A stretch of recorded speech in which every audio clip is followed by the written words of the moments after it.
Anna Reeves sat at the dining table, her fingers trembling as she gripped the positive pregnancy test beneath the table.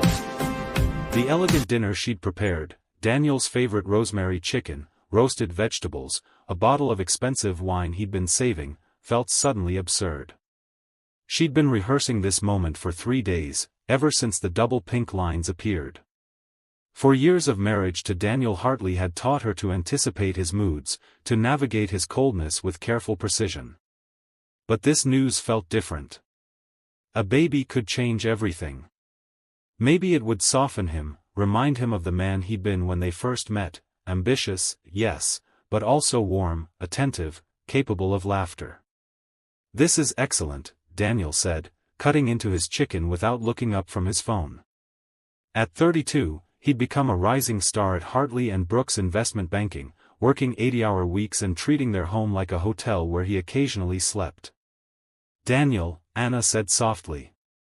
"Can you put the phone down? I need to talk to you about something important." He sighed, the sound conveying exactly how much of an imposition her request was, but he set the phone face down on the table. "What is it?" "I have a conference call in an hour." Anna took a breath, placing the pregnancy test on the table between them. "I'm pregnant." Daniel stared at the test like it was a grenade with the pin pulled. His jaw tightened, his eyes went cold. "You're joking." "I'm not.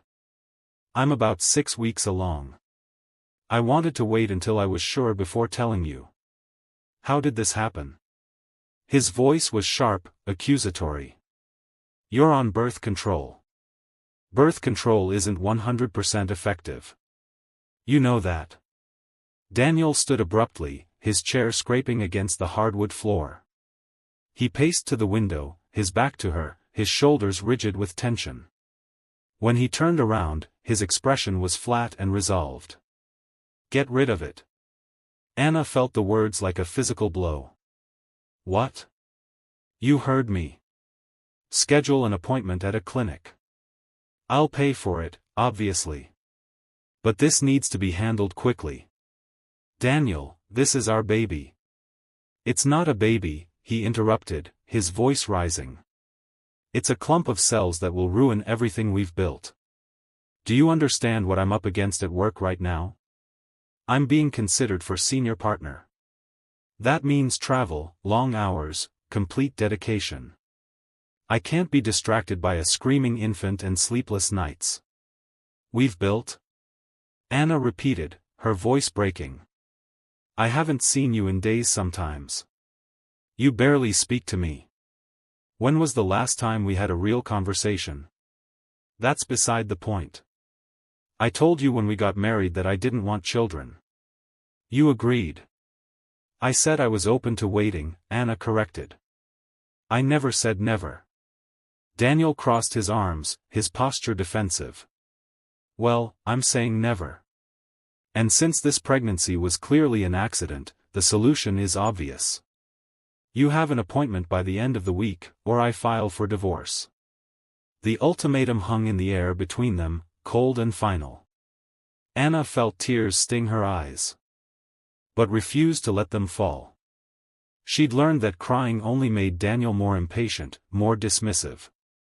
"So that's it," she whispered. "Choose the baby or choose you?" "I'm being practical, Anna. We're not ready for this." "You're not ready for this. You work from home, you have no support system here, you'd be raising the child essentially alone while I work. Is that the life you want?" What Anna heard beneath his words was the truth he wouldn't say. He didn't want her to have anything that might compete for attention or resources. The baby wasn't an inconvenience to their life together, it was an inconvenience to his life, period. "I need time to think," Anna said finally. "You have 48 hours, Daniel replied, picking up his phone again. "I'll transfer money for the procedure. There's a clinic downtown that's discreet. Don't make this harder than it needs to be." He left the room, his footsteps heavy on the stairs. Anna heard the door to his home office close, the lock click into place. She sat alone at the dining table, surrounded by the ruins of her romantic dinner, and placed her hand over her still flat stomach. 48 hours. That's how long her marriage had to live. But beneath her fear and heartbreak, something else stirred, a fierce, protective instinct she'd never felt before. Daniel thought he was giving her an ultimatum. What he'd actually given her was clarity. That night, while Daniel worked in his office, Anna pulled out her laptop and began researching. Not clinics, buses. She looked up the schedule for routes leaving the city. She texted her best friend Maya, "Can I store a bag at your place? Don't ask questions yet. I'll explain soon." She booked an appointment at the clinic Daniel demanded, confirming it for Friday morning at 10 a.m. She sent him the confirmation email.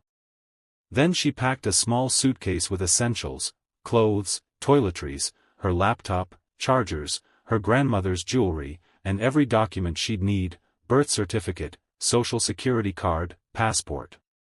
She packed the positive pregnancy test too, carefully wrapped in tissue paper. On Thursday evening, she carried the suitcase to Maya's apartment while Daniel was still at work. "Anna, what's going on?" Maya asked, her dark eyes concerned. "I'm pregnant," Anna said simply. "Daniel wants me to abort. I'm leaving instead." Maya pulled her into a fierce hug. "Where will you go?" "Portland. My Aunt Helen. She's always said I have a place with her." "Does Daniel know?" "He thinks I'm going to the clinic tomorrow. By the time he realizes I'm gone, I'll be 300 miles away." Maya squeezed her hands. "You're doing the right thing. That man never deserved you." Friday morning, Anna dressed carefully, kissed Daniel goodbye as he scrolled through emails over coffee, and walked out the door with her purse. She went straight to Maya's, picked up her suitcase, and took a cab to the bus station. At 10 a.m., when Daniel thought she was at the clinic, Anna was already crossing the state line, one hand resting protectively on her belly, watching her old life disappear through the window. She didn't look back.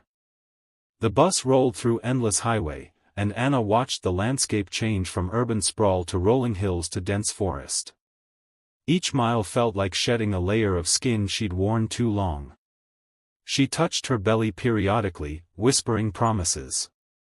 "We're going to be okay. I promise."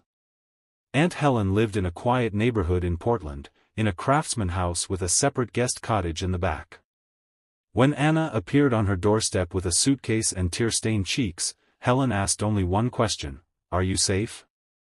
"I am now," Anna replied. Helen pulled her inside, made tea, and listened to the whole story. When Anna finished, Helen said simply, "The guest house is yours for as long as you need it. We'll figure out the rest together." Meanwhile, Daniel arrived at the clinic at 2 p.m., guilt gnawing at him. He'd spent the morning in a fog of regret, replaying their conversation, seeing Anna's devastated face. He'd been cruel. He needed to apologize, to at least be there for her during this difficult moment. "I'm looking for Anna Hartley," he told the receptionist. "She had an appointment this morning." The woman checked her computer, frowning. "I don't see any appointment under that name." Daniel's blood ran cold. He called Anna's phone, straight to voicemail. He called again. And again. He raced home, taking the stairs two at a time. The house felt wrong immediately. Too empty. He checked her closet, half her clothes were gone. Her toiletries, gone. The small things that made the house hers, favorite books, photographs, her laptop, all vanished. He called Maya, who answered on the fifth ring. "Where is she?" he demanded. "I don't know what you're talking about," Maya lied smoothly. "Maybe she finally got tired of being treated like an inconvenience." "If you're hiding her, I'm not hiding anyone, Daniel. But if I were Anna, I'd run too. You gave her an ultimatum about her own body. What did you expect?" Daniel hung up and slumped onto the couch, the reality sinking in. Anna was gone. And she was still pregnant with his child. He hired a private investigator who found nothing. Anna had covered her tracks perfectly. No credit card transactions, no flight records, no digital footprint. She disappeared like smoke. For the first month, Daniel told himself he was relieved. No baby, no complications, life returning to normal. But the house echoed with her absence. He'd come home to darkness, no dinner waiting, no one asking about his day. He'd wake at 3 a.m. reaching for her warmth and finding cold sheets. By month 3, he was drowning in regret. By month 6, he was obsessed with finding her. But Anna Reeves had become a ghost. Portland wrapped around Anna like a gentle embrace. Aunt Helen's guest house became her sanctuary, a small space with exposed beams, large windows overlooking a garden, and a peace Anna hadn't felt in years. She established a routine. Morning walks, freelance design work, prenatal appointments with Dr. Sophia Martinez, who'd become more than just her OBGYN. Sophia was funny, warm, and had no judgment about Anna's situation. "You're one of the strongest women I've met," Sophia told her during a checkup. Leaving took courage. "I didn't feel courageous," Anna admitted. "I felt terrified." Courage isn't the absence of fear. It's acting despite it. Anna's belly grew round and prominent. She loved every change, the first flutter of movement, the hiccups, the way her daughter, confirmed at the 20-week ultrasound, seemed to dance when Anna played music. She met Owen Clark when Helen hired him to build shelves in the guest house. He was tall, with kind eyes and calloused hands, and he worked with a quiet competence that Anna found soothing. "You're doing this alone?" Owen asked one afternoon, nodding at her belly as he measured boards. "By choice," Anna replied. Her father wasn't interested in being a father. Owen nodded, no judgment in his expression. "I'm a single dad myself. 6-year-old daughter. It's hard but worth it." They fell into easy friendship. Owen would arrive with his toolbox and stories about his daughter Lily. Anna would make lemonade and talk about her design projects. He taught her how to assemble the crib. She helped him pick out a birthday present for Lily. "You're good at this," Owen said one evening as they painted the nursery soft yellow. "At what?" "Letting people in again. After being hurt." Anna paused mid-stroke. "I'm trying. It's scary. The best things usually are." The months passed like water, gentle and steady. Anna felt herself healing, becoming someone new.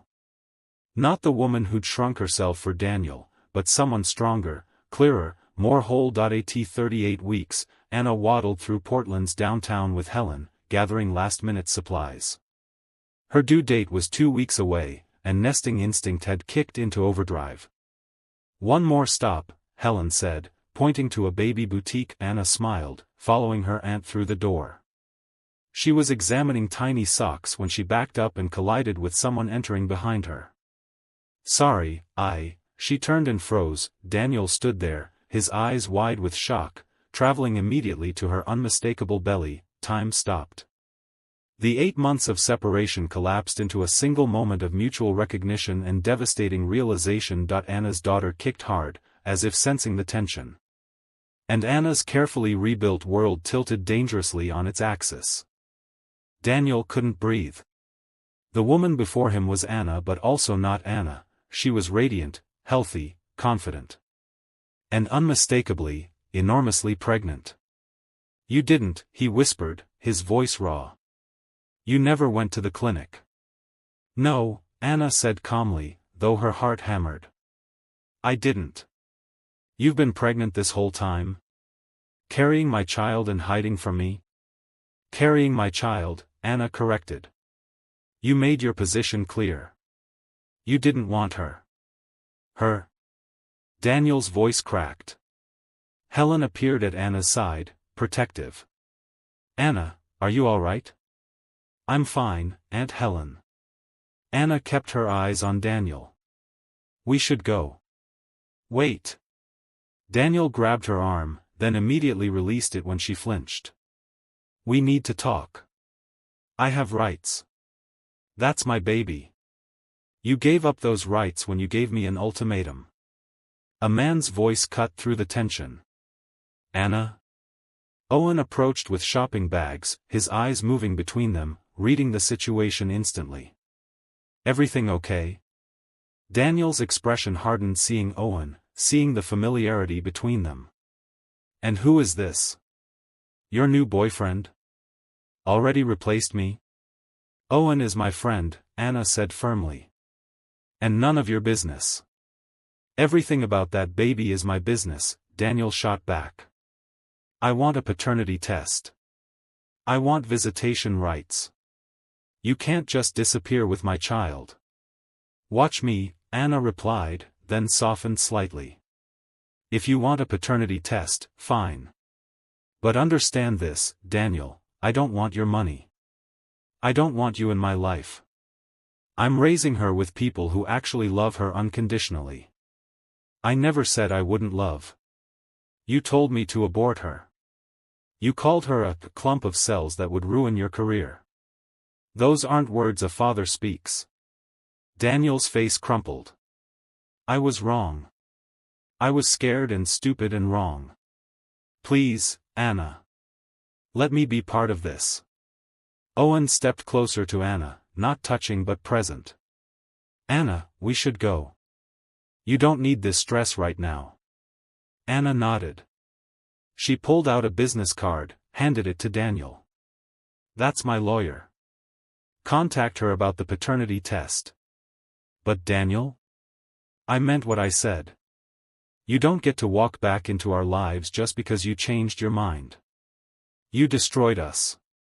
I'm done. She walked away with Owen and Helen, leaving Daniel standing alone in the baby store, surrounded by tiny clothes and toys, holding a business card and the weight of his massive mistake. 2 weeks later, Anna gave birth to Emma Rose, 7 pounds, dark hair, perfect. Sophia delivered her with Owen holding Anna's hand and Helen capturing photos. The birth was exhausting and beautiful, and when Anna held her daughter for the first time, she felt complete. Hi, baby girl, she whispered. I fought for you. I'll always fight for you. The paternity test confirmed what everyone knew. Daniel was biologically Emma's father. He began calling constantly, sending flowers, leaving voicemails that swung between demanding and pleading.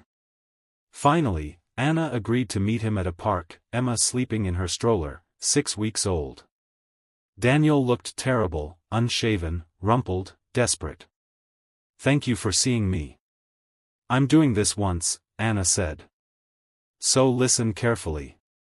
I want to be her father, Anna. I want to be in her life. Why? Because you suddenly grew a conscience? Because people at work asked where your wife went? Because you're lonely? Because I love you, Daniel said desperately. I made a mistake. The biggest mistake of my life. But I can change. We can be a family. Anna felt nothing, no flutter, no hope, no temptation. You don't love me, Daniel. You love the idea of not being the villain in this story. But you are. You told me to abort our daughter. You threatened divorce if I didn't comply. Those aren't mistakes. Those are character revelations. People change. Maybe. But change takes time and proof, not just words when it's convenient. Anna took a breath. I'll allow supervised visitation. Once a month. You can prove you're capable of being a father. If you are, we can discuss more. But understand, you and I will never be together again. That door is closed. Daniel started to cry. I lost you. I lost everything. You chose this, Anna said gently but firmly. Now you live with it. Months passed. Daniel showed up for his monthly visits, always supervised by Helen or Sophia. He brought appropriate gifts, asked good questions, tried to be present. But Anna watched with detachment. He was trying, but it was too late for them. Meanwhile, Owen became a constant presence. His daughter Lily adored Emma, playing big sister with serious devotion. Owen and Anna would watch the children play, their hands gradually finding each other. One autumn evening, with Emma nearly 6 months old, Owen finally spoke. "I'm in love with you, Anna. I've been in love with you for months. I love Emma too. I want to build a life with you both, if you're ready." Anna looked at him, truly looked. Owen was steady, kind, patient. He'd shown up every day without expectation, loved without condition, supported without control. "I'm ready," she whispered. Their first kiss was soft and certain, tasting of coffee and promise. A year later, Anna stood on a beach in Oregon, watching Owen build sandcastles with Lily while Emma kicked happily in her carrier. Daniel was in Emma's life, a cautious, supervised presence who sent child support and showed up for scheduled visits. But he wasn't her family. This was her family. Owen, Lily, Emma, Helen, Sophia, Maya. People who chose each other, who loved fiercely, who showed up. Anna touched her belly where Emma had once grown and thought about Daniel's ultimatum. Choose the baby or choose him. He'd thought it was a threat. It had actually been a gift, the push she needed to choose herself. She'd carried more than a baby through those 8 months. She'd carried her own worth, her strength, her future. And when Daniel saw her pregnant and understood the truth, it wasn't just that she'd kept the baby. It was that she'd never needed him at all.